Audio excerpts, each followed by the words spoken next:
Hello and welcome to Making MTG, the series where I bring my favorite Magic cards to life through the power of 3D modeling and 3D printing. Today's card is one of my favorites, and that is Thornbite Staff. I absolutely love this card, not only because it is super powerful, being able to untap your creature once you get a death trigger from that creature. It's also got some incredible, beautiful artwork by the amazing Jesper Ejsing. Jesper Ejsing is incredible. He's probably designed most of your favorite Magic cards. His artwork is just stunning and I just love it. So I am really excited to take that as my inspiration for making my very own Thornbite Staff. Yeah, let's head over to the computer and fire up Blender and get started right away.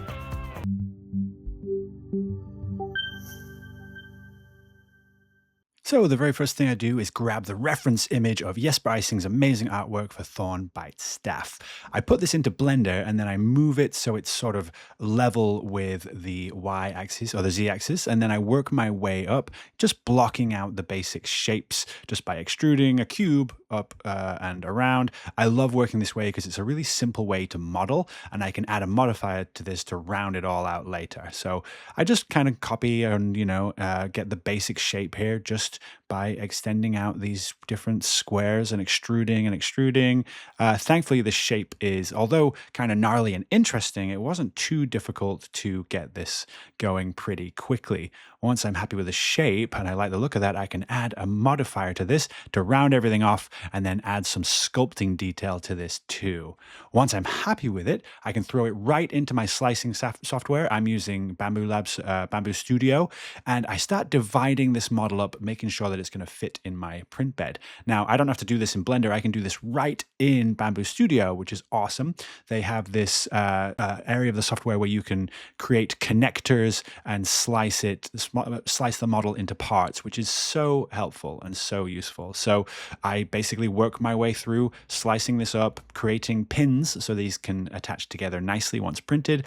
And yeah, I just go step by step, methodically cutting up this model. This is an amazing feature that they have in Bamboo Studio. It's so useful for larger models because each printer is a little bit different, but you only have so much space on there. So yep, you'll see here that I start dividing it up, cutting it up, and then basically moving things around to make sure they all fit and make this as efficient as possible. This is quite a large build, of course, so it takes a little while to divide up, but once we're good, I can then make sure everything fits squarely onto the plates, and this, you can see, fits onto two plates really nicely. All of these pins will allow me to realign everything. And yeah, I essentially change the settings here to extra draft to 0.28 millimeters because I don't need the quality to be too high on this because I'm going to be adding primer and paint and other things to smooth it out anyway. So then it is off to my printer. I throw this on my bambulab A1. This is their entry-level printer. I absolutely adore this machine.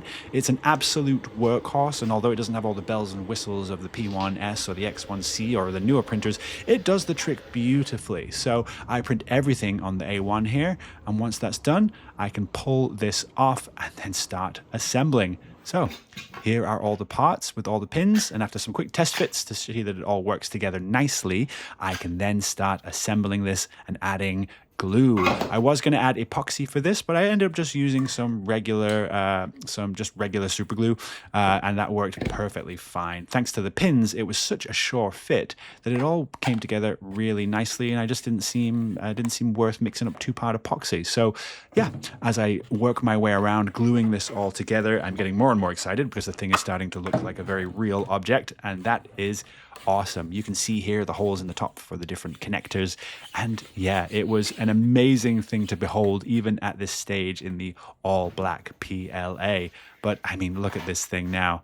Then I have this wood filler that I use, and this is essentially to go over all of the seams. I rub this in. I just use this finger trick. It looks a bit gross, sorry about that, but that was the way that I did it. You could use a rag or anything like that, but whatever. I just went over it, adding some coats, and this thing hardens. It's like it hardens into plastic, essentially, so it hardens really tough, and it's great for adding some strength to these joints, but also just to hide the seams really neatly.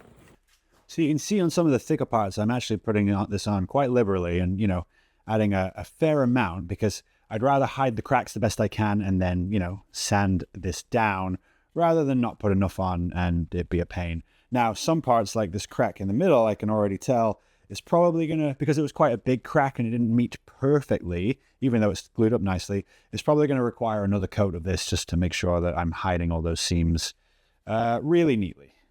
So this thing will look as authentic a Thornbite staff as it possibly could.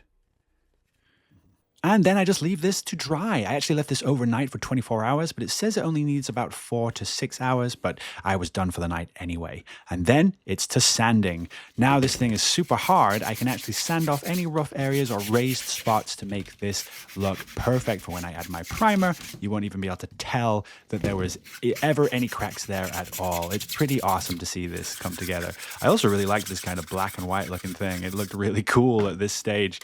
But yeah, so I wipe down any of the dust and I just keep going at this and working around, sanding everything down to make it as smooth as possible. And here it is now after a few rounds of sandpaper. It is looking great. All of those gaps are filled. And yeah, I think this is ready for a paint job, which I will probably do in the morning as it's getting a little bit late here. So yeah, on to the fun part. So after some incredibly unusual weather for Southern California, I had to wait for a gap in the storm to get outside and get this thing painted up.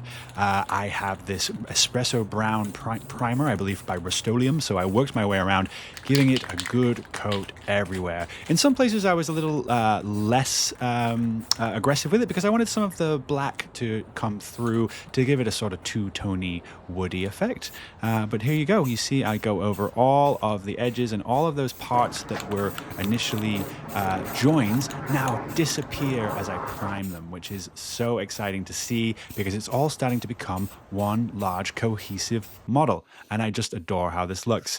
Finally, all I have now once it's dry is to add my jute string to really bring this thing to a close. And oh man, I couldn't tell you the excitement that was bubbling up as I finished this, but let's speed through this video because it took an awful long time to say I was just applying a small bit of rope, but that was it.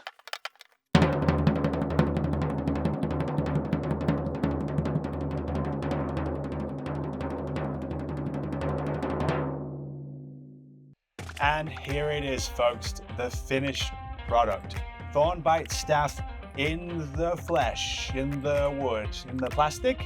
I just adore how this thing has turned out. How cool is this? I can't wait to add this to my collection and just showcase this on my wall for all to see. Oh, I love it. I really hope you've enjoyed this video, folks. If you would like to see me design a different magic card, let me know in the comments. I have a full string of things that I want to get to, but I would love to hear what are your favorite cards and what's your favorite card artwork, and what should I have my hand at making become real. I really hope you've enjoyed this Making MTG series. I've been COPPERTHUMB. You've been awesome. Please like and subscribe, and I'll see you in the next one.